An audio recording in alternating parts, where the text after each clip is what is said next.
হ্যাঁ, ২০১৭ সালে যখন আমি ছবিটা করি তখন তো আমি জানি যে এটা মুক্তিযুদ্ধ ভিত্তিক সিনেমা, এবং সিনেমাটা আসলে মুক্তিযুদ্ধ ভিত্তিক হলেও এটার প্রেজেন্টেশনটা আসলে খুবই ডিফারেন্ট ছিল। এটা অনেক কমার্শিয়াল প্রেজেন্টেশন এবং ক্লাইম্যাক্স, রোম্যান্স সব কিছু ছিল। মানে আমার কাছে মনে হয়েছে যে ইউজুয়ালি আমরা যে ধরনের মুক্তিযুদ্ধের সিনেমা দেখি তার থেকে অনেক ডিফারেন্ট একটা সিনেমা, এবং I was very excited. But in the mean time তো তারপর তো আর ওটা হলো না। বাট হ্যাঁ, পরবর্তী প্ল্যানে I wasn't totally on board, I am gonna be honest. আমার মধ্যে সংশয় ছিল, আমার মধ্যে মনে হয়েছিল যে আমি চাই আমার প্রথম সিনেমা এমন একটা সিনেমা করতে যেটা আমি 100% জানি যে ব্যবসা সফল হবে। বিকজ সিনেমার ক্ষেত্রে I am so sorry to say, but ব্যবসা ইজ দ্য ফার্স্ট থিং, তারপরে বাকি সব আসবে। বিকজ এখন আমাদের ইন্ডাস্ট্রি যে জায়গায় আছে সেখানে আমার মনে হয়েছে যে একটা সিনেমা যদি বিজনেস করতে না পারে তাহলে আসলে অনেক বেশি সিনেমা করা যাবে না, বা এটা একটা আর্টিস্টের ক্যারিয়ারে অনেক মানে ক্ষতি করে।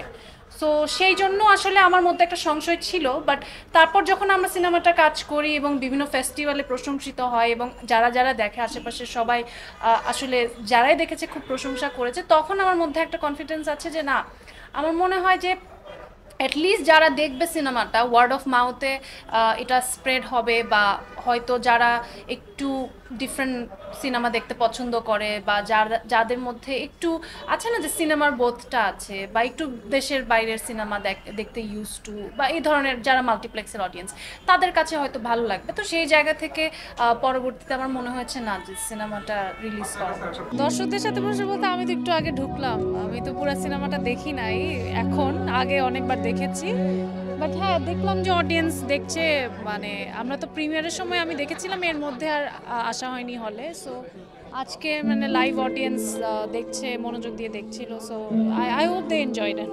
এখন কি মানে তাসনিয়া ফারিনের পাশাপাশি ফাতেমা নামে মানে একটা পরিচিতির জায়গা তৈরি হয়েছে, কি মনে হয়? মানে এই কয়েকদিনের রিভিউ কি ফ্যামিলি থেকে হোক বা দর্শকদের কাছ থেকে হোক?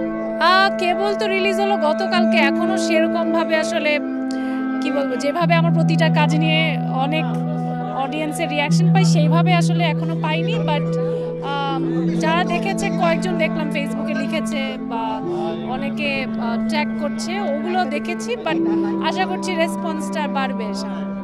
গল্প বলতে আসলে আমি ওরকম কোনো স্পেসিফিকভাবে জানি না। আমার যেটা পড়ে মনে হবে যে wow, this is actually going to make some waves, because ওইটা খুব রেয়ার যে আমরা একটা গল্প পড়ে মনে হবে যে আচ্ছা it's gonna work for cinema hall.